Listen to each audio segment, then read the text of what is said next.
Few places on Earth are like Tokelau.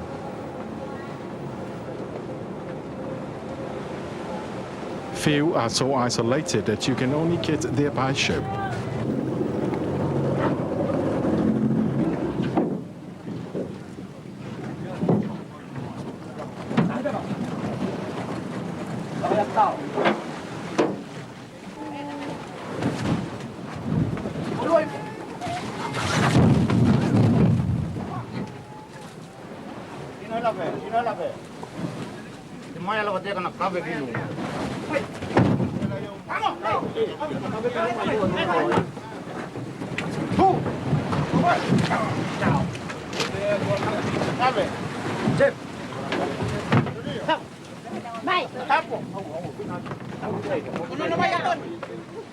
Few are so inaccessible that often only superb boatmen can get safely ashore.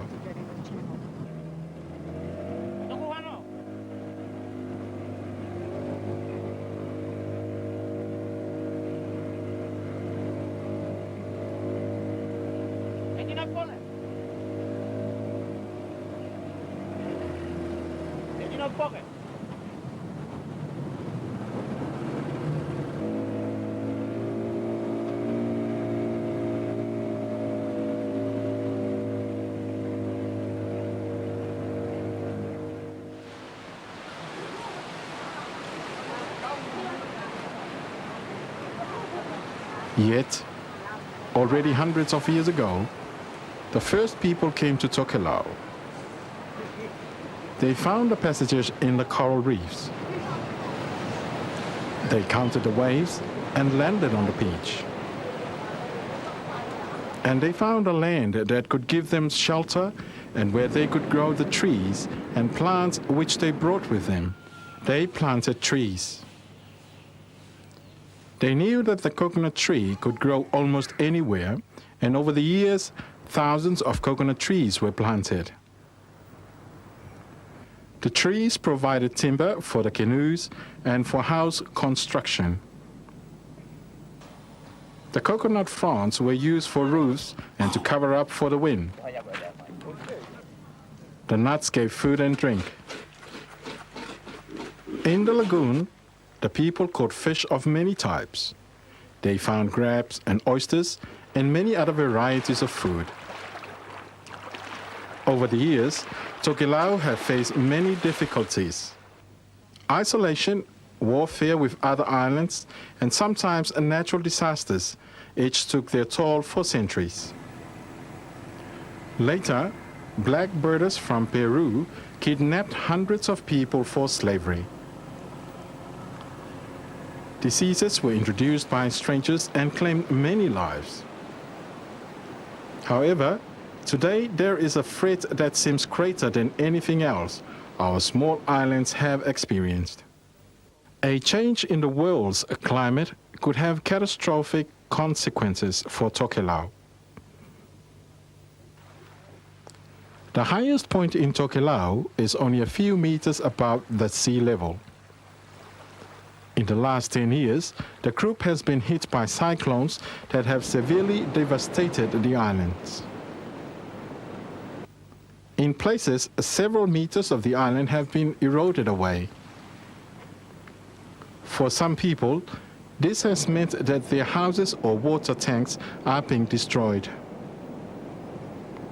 The prospect of a rise in the sea level and more frequent violent storms is not good for Tokelau. The people of Tokelau are therefore now building seawalls on most of the islands. So-called gabion baskets are placed on the beach.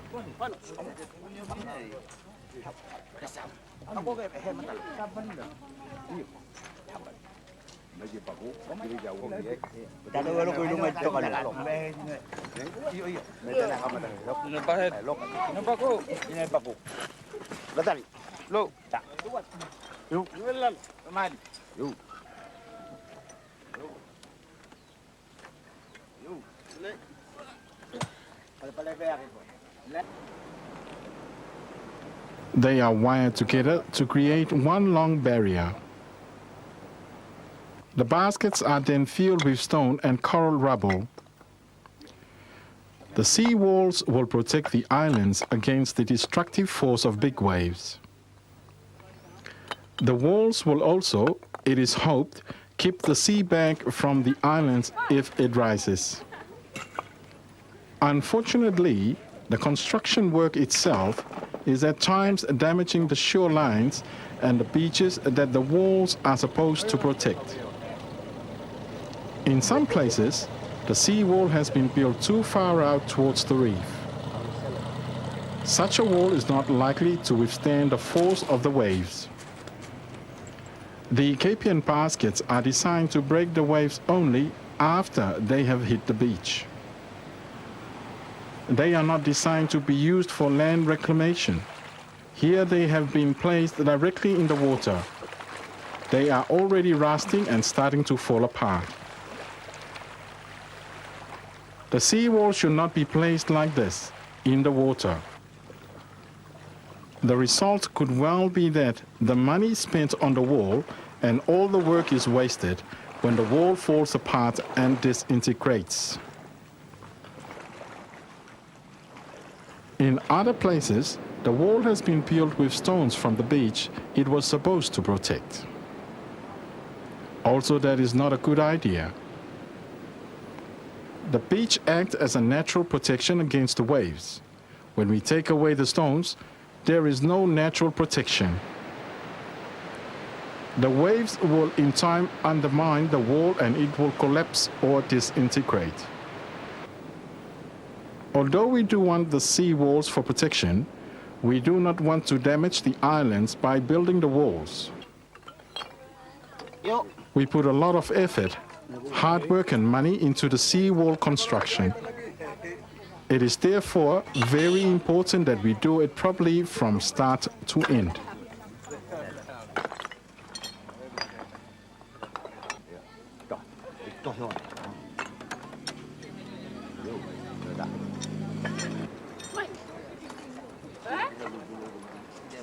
During the last 10 years, we have got more and more concrete houses and water tanks in Tokelau.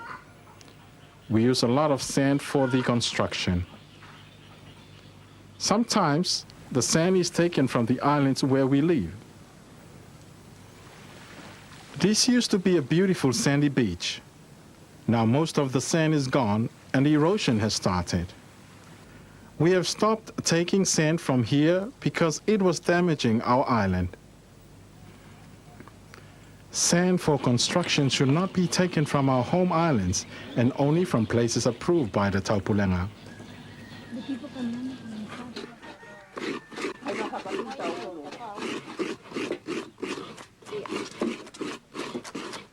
Before we used to take and give back to nature, everything came from nature and went back there again.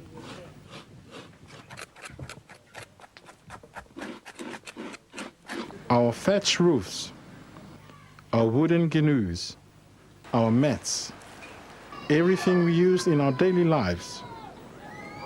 Now, much of what we use comes from other countries. Now, we use corrugated iron roofs. We fish from aluminium boats with outboard motors. Our food comes in plastic wrapping, in tin cans, bottles, jars or paper packing. Some of these products cause problems to our environment. Acid and lead from batteries is toxic to people, birds, pigs and fish.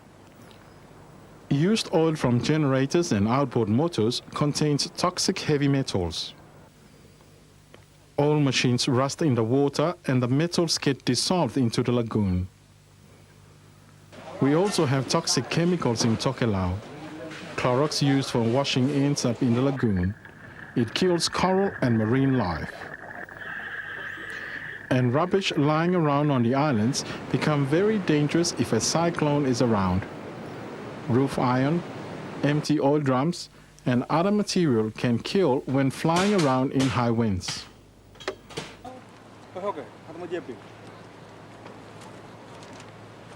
Some people think that they get rid of the rubbish if they burn it. But what happens? The rubbish ends up as a smoke which is often toxic. This smoke and all the particles in it land in the lagoon, on the island, or in the sea. So, burning of rubbish is not a good idea.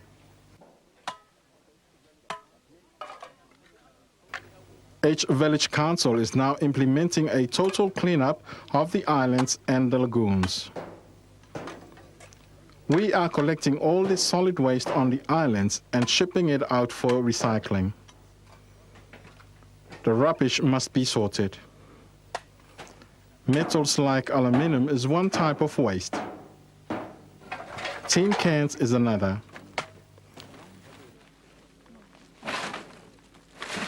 Plastics of all kinds are packed. The lagoon is cleared of many years of rubbish, now waiting for a ship to take it away for recycling. Many drums have already been shipped out, but many more will be sent out in the future. Even waste oil is now being collected in drums and recycled. In fact, Tokelau could become the first place in the world to be completely rubbish-free due to recycling.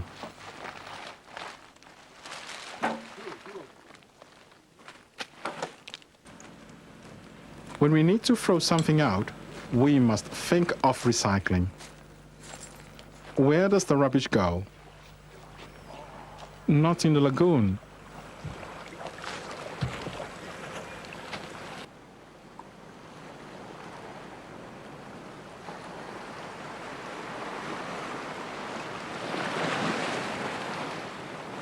Not in the sea.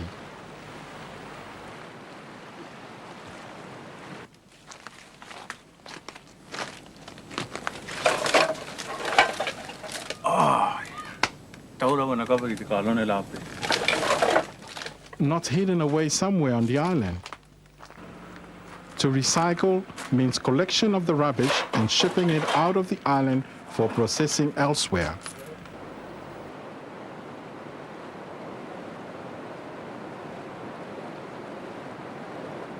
The sea has always been a source of life for the people of Tokelau. There was always more tuna or malau to catch outside the reef and in the lagoon.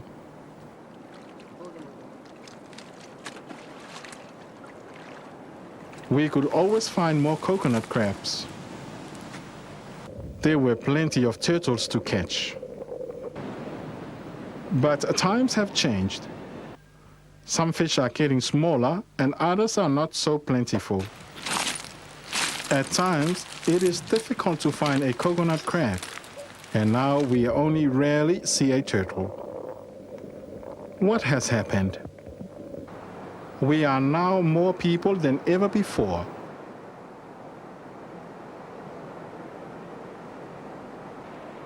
More people eat more fish, catch more crabs, collect more clams, and kill more turtles.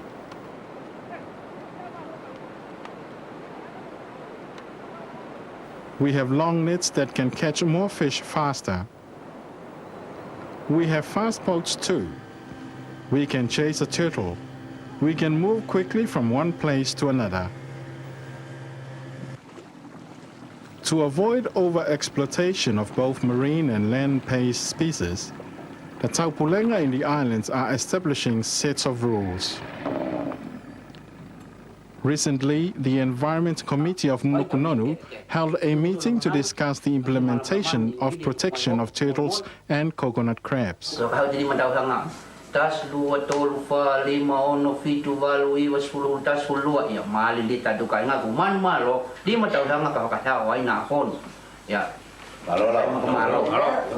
female coconut crabs can be taken for 5 years.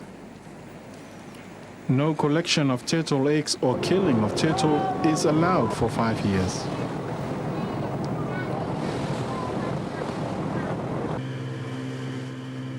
The lagoon is beautiful with its blue, green, and emerald colors. We swim in it. We catch our fish here. Our children play in the water as we did ourselves. But there is a problem. We are still using the lagoon as a toilet. The lagoon water is in places contaminated. The village councils have therefore recommended that the use of sea latrines be phased out. The best solution is septic tanks. A septic tank must be built so the sewage stays inside the tank. It must be built of reinforced concrete or concrete blocks. A tank built by stones will not hold the sewage. The tank will leak and pollute the freshwater lanes, and the sewage will eventually reach the lagoon. The village councils on each island are now working on a program to introduce septic tanks all over Tokelau.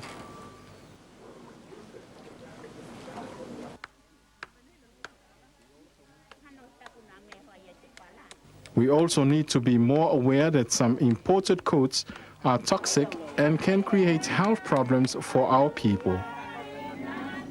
Mats are still dyed in Petri water.